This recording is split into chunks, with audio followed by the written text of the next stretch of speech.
لنحذر الظلم، ولنحذر من أن نكون من أهله وأن نركن إلى أهله.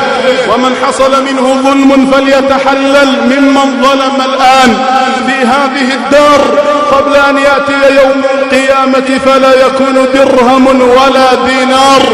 يا أخي، يا من ظلمت، اعرض نفسك للقصاص على من ظلمته.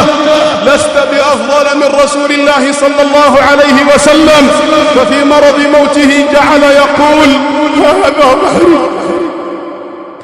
هذا ظهري، من ضربت له ظهرا فليستقد منه،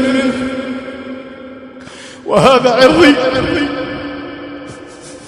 من شتمت له عرضا فليستقد منه. رسول الله صلى الله عليه وسلم يعرض نفسه للقصاص خوفا من عاقبة الظلم.